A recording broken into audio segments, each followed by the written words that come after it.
Welcome back to the fifth and the final day of the Lora Sewalong. The first thing that we're going to do is we are going to attach our buttons. So first let's mark those buttons. So you're going to line up your dress along center front. The right side is overlapping the left and the button shield. And then we're going to mark the button placement by inserting a temporary marking tool through the loop. Now I'm using my Crayola marker here. And you're going to make sure that your marking is placed as far into the loop as possible, so you're creating tension on the loop. So as a result, the marking is going to be about 1/4 of an inch to 3/8 of an inch into the left side of the dress.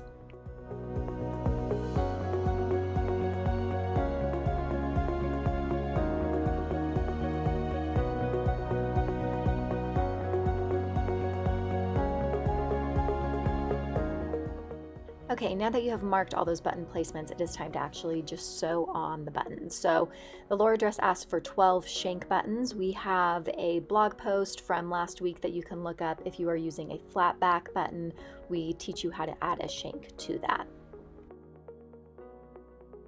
I simply just use a needle and thread. I double or quadruple the thread so that's nice and thick, and then I just sew it on by hand. I know that sewing things on by hand is not everybody's favorite pastime, but I actually have learned to kind of enjoy it. So I'll just take all 12 of my buttons and I'll put on a show, and in the end it probably takes about 10 minutes to sew them all on by hand.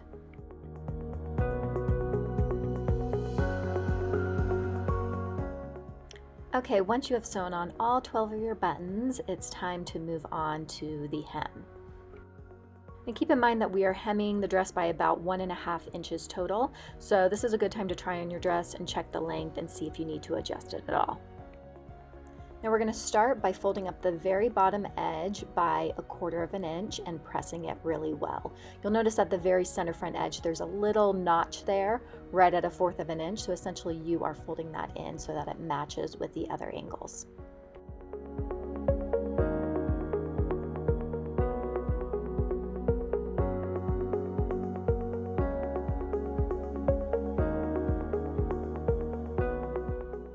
And before we sew the miter on the corner, we just want to even out that little angled edge. So opening up the facing, you're going to clip off that little extension from the seam allowance there, so it's a nice straight angle at both of the center front edges.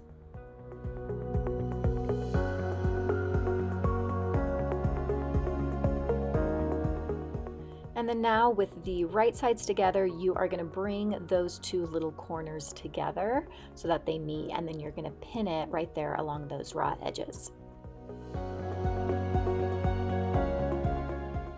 And then you're going to stitch it using a normal 1/2 inch seam allowance, so your stitching line should intersect the seam where the main dress meets the facing.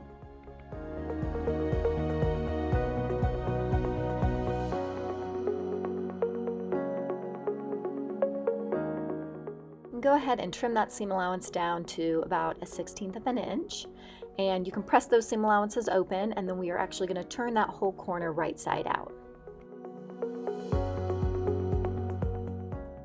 Go ahead and use your fingers or a point turner to manipulate that center front right corner there to get a nice point. And you'll notice that as you turn that corner right side out, you're also starting to turn up the hem by an additional 1 1/4 inches.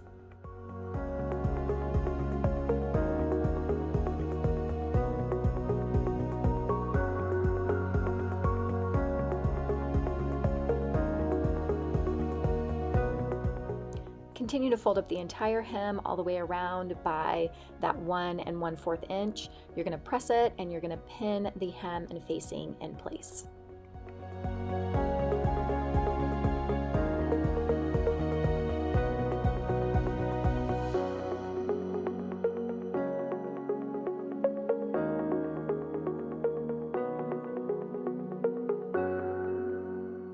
Now before we can go and sew the hem, we've got to do one more thing. So go ahead and button up your dress, just making sure that everything is even and that your hems are even at the bottom.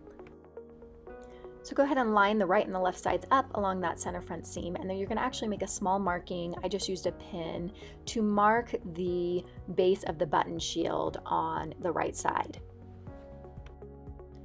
And then you're going to sew down the facings and the hem in one continuous line of stitching. So you're starting at the center front edge, stitching out to the edge of the facing and pivoting, stitching straight down to meet the mitered corner, pivot, continuing to stitch along the entire hem.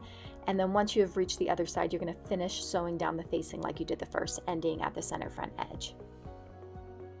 Now it should be said, I am sewing up the short views of both of these dresses, but the process is the same for the long views of the dress too. Of course, when you're sewing from the base of the button shield down, it's just a longer distance.